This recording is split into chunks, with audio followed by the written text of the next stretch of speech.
Have you ever felt like your happiness was held hostage by someone who left, a dream that collapsed, or a version of life that never came true? What if the reason you're suffering isn't because you cared too much, but because you never learned how to let go with strength? The ancient Stoics mastered a rare kind of freedom, the ability to love deeply, yet remain unshaken by loss. They didn't run from emotion. They ruled it. In the next few minutes, you're going to learn 6 powerful Stoic rules that can help you cut emotional attachments without closing your heart. This isn't detachment. This is liberation. Emotional attachments are an intrinsic part of the human experience. From romantic entanglements and friendships to possessions and ambitions, our hearts naturally cling to what gives us pleasure or meaning. Yet, these same attachments are often the roots of suffering. When what we love changes, leaves, or fades, as all things eventually do, we grieve, we resist, we struggle. Stoic philosophy offers a practical and powerful remedy, not by suggesting that we become cold or unfeeling, but by helping us align our emotional responses with the nature of reality.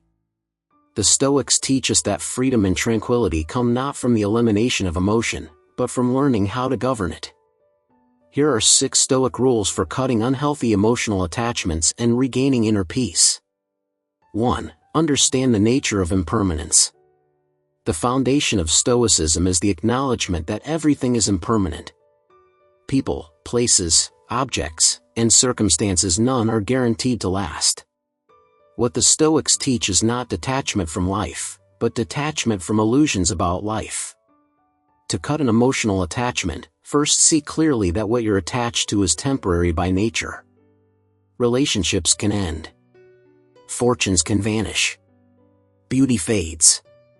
Even your own body, your most intimate companion, is impermanent. Reminding yourself of this regularly isn't morbid, it's liberating. If your heart clings to something as if it were eternal, suffering becomes inevitable. But if you accept that loss as part of the human condition, you're better equipped to love and enjoy deeply, without being enslaved by the fear of loss. Daily reflect on the impermanence of things you value most. Not with anxiety, but with calm recognition. This is not to provoke fear, but to cultivate appreciation without clinging. 2. Make a clear distinction between what you control and what you don't. Stoicism rests on the dichotomy of control. There are things you can control, your judgments, intentions, and actions. And there are things you can't, other people's opinions, external events, outcomes. Emotional attachments often flourish in the domain of what we don't control. You might love someone deeply, but you can't control whether they love you back. You may be proud of your career, but you can't control whether your company stays afloat. When you attach emotionally to what lies beyond your control, you gamble your peace of mind on chance. Stoicism invites you to redirect your attachment inward to your character, your choices, and your virtue. The next time you feel emotionally entangled in a situation, ask, is this within my control? If it's not, your task is to let go, mentally and emotionally. This doesn't mean indifference, it means freedom. 3. Use negative visualization to lessen dependency. One of the most misunderstood Stoic practices is premeditatio malorum, the premeditation of evils. This means regularly imagining the loss of what you cherish, not to incite fear or grief, but to train the mind to handle loss gracefully. By visualizing life without the things you're attached to, you reduce the shock if and when they actually disappear. It's a form of emotional rehearsal, a way of building psychological immunity to disappointment, betrayal, and loss. Imagine waking up to find your phone broken, your bank account drained, your partner gone. Now imagine facing these calmly, not with panic. Negative visualization allows you to sever the unconscious dependency you have on external things. Spend 5 minutes each morning or night imagining the absence of one thing or person you are emotionally attached to. Visualize not just the event, but your composed response. 4. Love things in accordance with nature. Stoicism doesn't tell you not to love, but to love with wisdom. To love things in accordance with nature means to appreciate them for what they are, not for what you want them to be. Emotional attachments often stem from fantasy or idealization. We love a person not as they are, but as we imagine them. We cherish a dream job not for the work it requires, but for the status it confers. This creates a mismatch between reality and desire, a prime cause of suffering. To love rightly, you must love with open eyes. Recognize the flaws, the instability, the mortality in all you cherish. In doing so, you don't cheapen love, you purify it. When you enjoy something or someone, silently remind yourself, this is not mine. It is on loan from the universe. Let that temper your desire and deepen your gratitude. 5. Withdraw judgments that inflate attachment. The Stoics believe that it is not events themselves that cause suffering, but the value judgments we attach to them.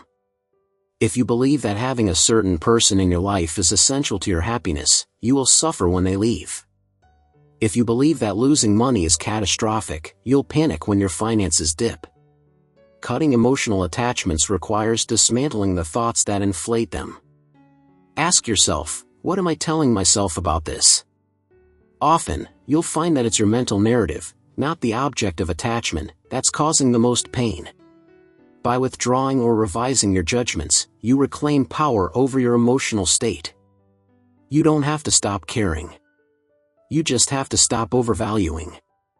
When emotionally distressed, identify the judgment behind your reaction. Then challenge it, is this truly essential? Am I exaggerating its value? Replace it with a more measured belief. 6. Remember that true security comes from virtue, not attachment. One reason emotional attachments are so strong is that we think they provide security. A partner provides love. A job provides status. A house provides comfort. And yet, these external anchors can be taken from us at any moment. The Stoic idea of autarkia, or self-sufficiency, teaches that true stability comes not from clinging to external things, but from cultivating inner virtue, wisdom, justice, courage, temperance.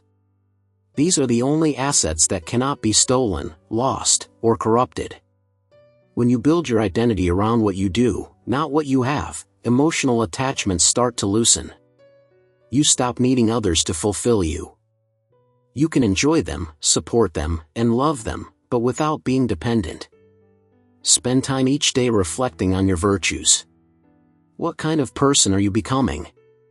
Celebrate progress not in wealth or relationships, but in character. In conclusion, to live stoically is not to reject love, friendship, or ambition. It is to engage with life fully, but wisely. The Stoic sage doesn't cut emotional ties because they're afraid to feel.